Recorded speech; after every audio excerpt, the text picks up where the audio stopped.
எந்த வேலை பண்ணாலும் கலக்கலா பண்ணி வைக்கணும். அப்பதான் நாம செய்யற சமையல் மனம் குணம் எல்லாம் நிறைந்து வாசனைக்கு மூக்கு வாயிலெல்லாம் ஜொல்லு ஊத்தணும். ஹாய் ஃப்ரெண்ட்ஸ், அஸ்ஸலாமு அலைக்கும். வெல்கம் டு முரிபாஸ் கிச்சன்.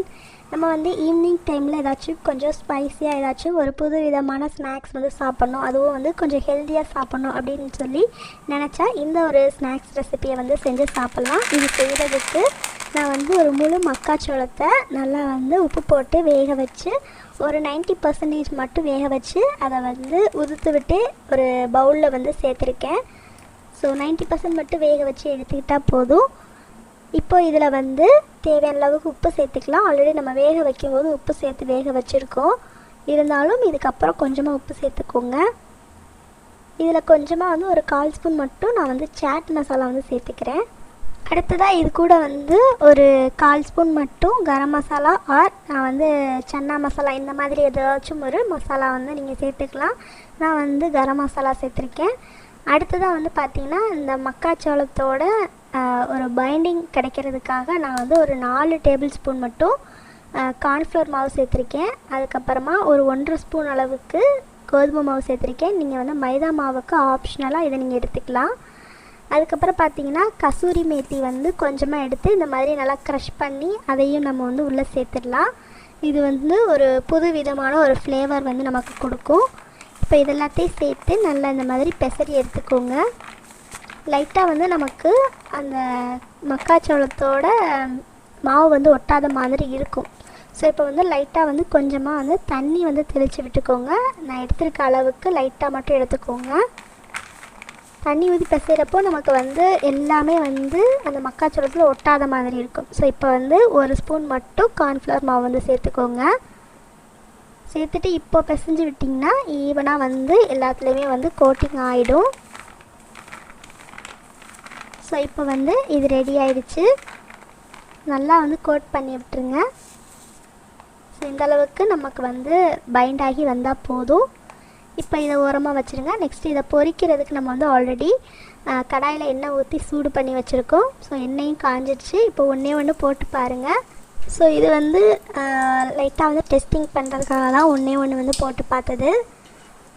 போட்ட நிமிஷமே வந்து இதை வந்து வெந்துடும். ஆல்ரெடி நம்ம வந்து குக் பண்ணி எடுத்துருக்கோம் இல்லையா? ஸோ அதனால் இப்போ வந்து நம்ம இதில் வந்து நிறைய போட்டு பொரித்து எடுத்துக்க போகிறோம். போட்டுட்டு உடனே வந்து கரண்டி வச்சு கிளறக்கூடாது. ஒரு நிமிஷம் மட்டும் அப்படியே விட்டுருங்க. விட்டுட்டு அதுக்கப்புறமா வந்து கரண்டி வச்சு கிளறி விடுங்க. லைட்டாக வந்து நம்ம போட்டிருக்க அந்த கோட்டிங் வந்து குக் ஆகும். ஸோ அதனால் ஒரு 2 மினிட்ஸ் மட்டும் இதை நல்லா பொரித்து எடுத்துக்கோங்க. நீங்கள் வந்து இது கூட கசூரி மேத்தி இதெல்லாம் சேர்க்கறதுனால நமக்கு வந்து கொஞ்சம் ஹெல்த்தியான ஒரு ஸ்நாக்காக தான் இது இருக்கும். இப்போ வந்து இது நல்லா வெந்துருச்சு. இது அப்படியே வந்து ஒரு பிளேட்டுக்கு ட்ரான்ஸ்ஃபர் பண்ணிவிடுங்க. ஸோ இதே மாதிரியே நான் எல்லாத்தையும் வந்து ஃப்ரை பண்ணி எடுத்துகிட்டு வந்துட்டேன். ஸோ அது கோட்டிங் ஆகிருக்கதே நான் உங்களுக்கு காட்டுறேன் பாருங்கள். ஸோ நம்ம மொத்தம் பார்க்கும்போது கோட்டிங் ஆகிருக்க தெரியாது. ஸோ ஒன்று பார்க்குறப்போ அதில் வந்து நல்லா அந்த கோட்டிங் ஆகிருக்க பாருங்கள். ஸோ ரொம்ப மாவு அதிகமாக ஆட் பண்ணிடக்கூடாது. இப்போ இதில் வந்து நான் வந்து ஒரு வெங்காயத்தில் அரை வெங்காயத்தை மட்டும் நான் வந்து கட் பண்ணி வச்சுருக்கேன் இந்த மாதிரி. ஸோ அதை அப்படியே வந்து கையால் அப்படியே க்ரஷ் பண்ணி போட்டு விட்டுருங்க. அதுக்கப்புறமா கொஞ்சமாக வந்து மல்லி இலையும் நான் வந்து கட் பண்ணி வச்சுருக்கேன். அதையும் வந்து இது கூட நம்ம வந்து சேர்த்துக்கலாம். இது கூட நீங்கள் வந்து கேரட் அப்புறம் வந்து பச்சை மிளகாய் இந்த மாதிரி உங்களுக்கு விருப்பமான காய்கறி இந்த மாதிரி நீங்கள் வந்து ஆட் பண்ணிக்கலாம். நான் வந்து பச்சை மிளகாலாம் எதுவுமே ஆட் பண்ணலை. ஸோ குழந்தைங்களுக்கு கொடுக்குற மாதிரி இருந்தால் நீங்கள் வந்து வெங்காயத்தை ஸ்கிப் பண்ணிவிட்டு கொடுங்க. இப்போ மறுபடியும் நான் கொஞ்சம் வந்து சாட் மசாலா வந்து லைட்டாக வந்து ஆட் பண்ணிக்கிறேன். அதுக்கப்புறமா ஒரு 1/4 ஸ்பூன் அளவுக்கு லெமன் ஜூஸ் வந்து கொஞ்சம் சேர்த்துக்கிறேன். சேர்த்துட்டு இதை எல்லாத்தையும் நல்லா ஒரு தடவை மிக்ஸ் பண்ணிவிட்டு அப்படியே சர்வ் பண்ணிங்கன்னா ஒரு ஈவினிங் ஸ்நாக்ஸ் வந்து ரெடி பண்ணியாச்சு. நம்ம ரொம்ப நல்லாயிருக்கும்.